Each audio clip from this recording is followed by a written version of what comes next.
Alors, on va effectuer les vérifications extérieures voiture sur 208 ici.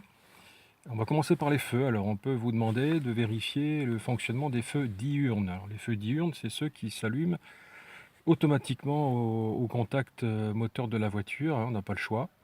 Donc là, on va mettre en route. Ils ne sont qu'à l'avant, du coup, pour être mieux visibles la journée. On va aller voir où ça se trouve. Donc les feux diurnes, donc moteur en marche, hein, uniquement sont ici. La petite série de diodes lumineuses là à l'avant, donc de chaque côté bien sûr. Alors en ce qui concerne les feux, il faudra toujours indiquer trois choses. En effet, qu'ils fonctionnent, qu'ils sont propres et en bon état, ils ne sont pas cassés. On va couper le moteur pour faire les autres feux. On va rappeler ici le fonctionnement à la manette et au commodo des feux. Premier écran, feu de position. Le deuxième, les feux de croisement. On tire vers soi pour les feux de route. On va enclencher les feux de brouillard avant. Une impulsion, deux impulsions, feux de brouillard arrière. On va déclencher les feux de détresse pour les vérifier également à l'extérieur. Et pour vérifier la marche arrière, les feux de recul, le contact batterie est mis. On va pouvoir ici, au levier, enclencher la marche arrière. Ils sont allumés. Allons voir tout ça. Donc sur l'avant. Donc on a ici les feux de position, hein, qui sont un petit peu moins puissants que les feux diurnes en fait. Juste en dessous, les feux de croisement, feux de route, les clignotants. Et les feux de brouillard sont un petit peu plus bas sur le véhicule. Feu de brouillard avant, ici et là. Ok. Donc toujours vérifier en symétrie le bon fonctionnement des différents feux. Toujours propreté, état, fonctionnement. Vérifions ça à l'arrière. Donc on a les feux de position classiques, ici, rouge. Quel que soit le feu allumé, ceux-ci vont se déclencher également. Hein. D'accord. Juste en dessous, on reconnaît les clignotants. Les feux blancs, donc les feux de recul. Le feu de brouillard, ici, unique. Seul feu de brouillard sur la voiture. Quant au feu stop, on a un feu stop qui n'est pas allumé ici, mais c'est celui-là. Et les deux autres sont en fait la série de diodes rouges qui sont éteints ici, puisqu'il faut être deux, il faut que quelqu'un appuie sur le frein. Et là, je suis tout seul. Autre chose pouvant être demandée, c'est les dispositifs réfléchissants, c'est ici. Donc là, il faut vérifier que ce soit propre, pas cassé, ça ne s'allume pas. C'est pour être visible de nuit.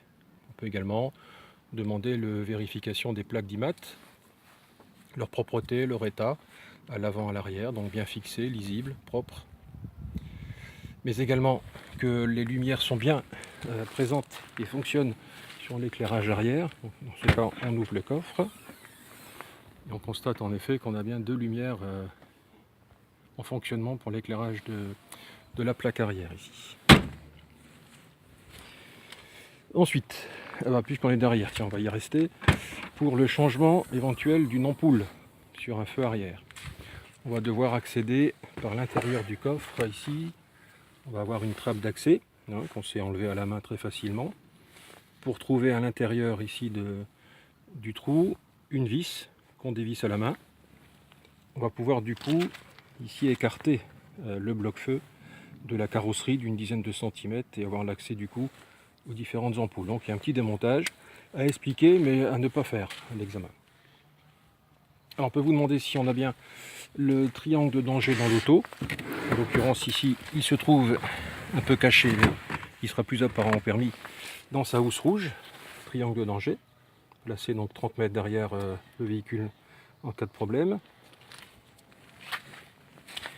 La trappe à essence ici, alors la vérif est très simple, c'est vérifier que c'est bien fermé à clé, tout simplement.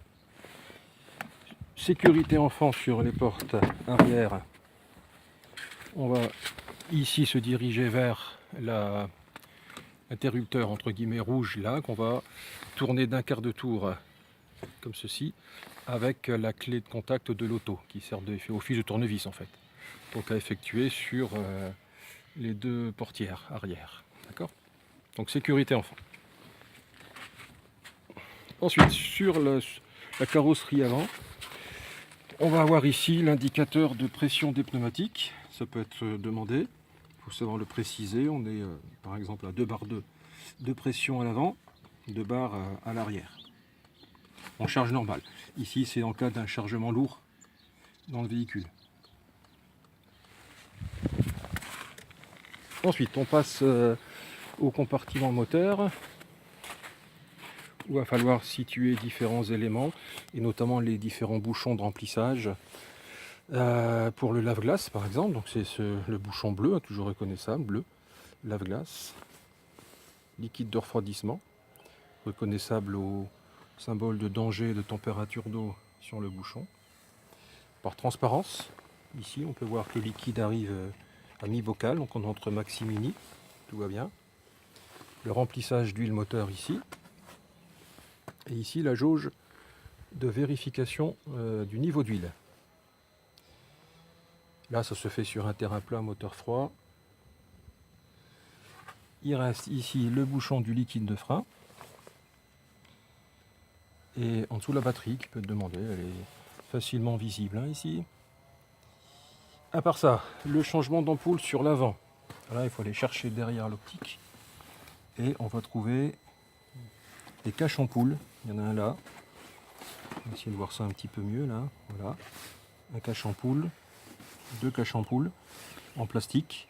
Il suffit de les écarter, hein, de les déclipser manuellement pour avoir accès aux différentes ampoules du bloc feu avant. Donc c'est idem de l'autre côté évidemment.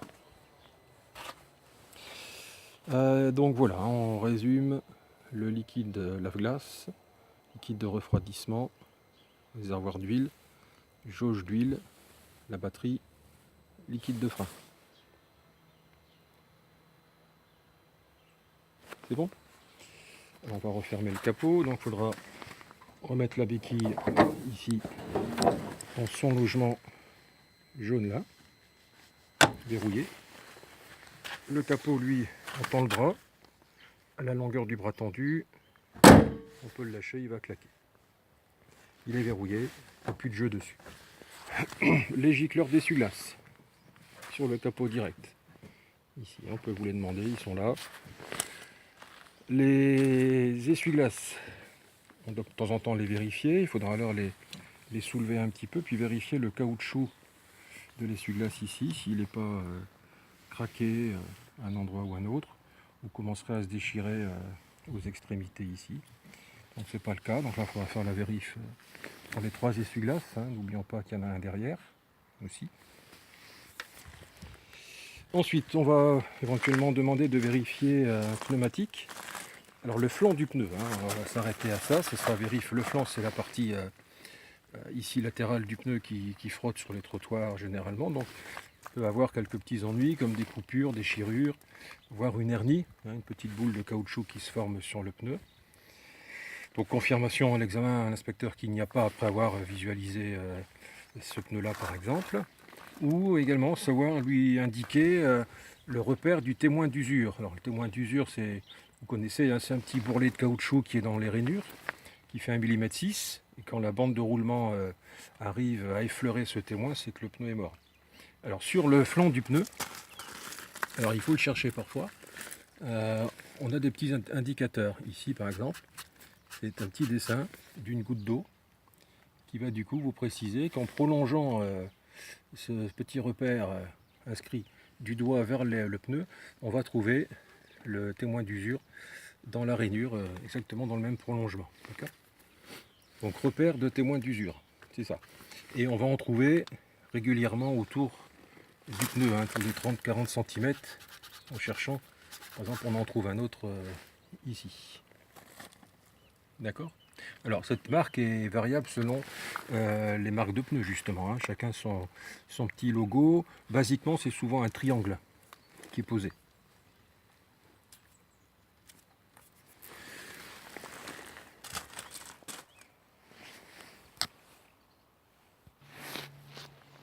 Alors on a terminé là les vérifications extérieures, vous voyez qu'elles ne sont pas complexes, hein. C'est plutôt même assez facile.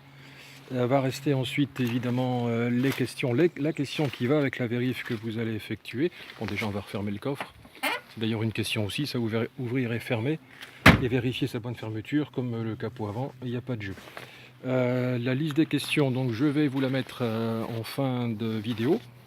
Il suffira de faire pause sur image pour avoir le temps de les vérifier. Mais vous les avez aussi sur le site. Hein.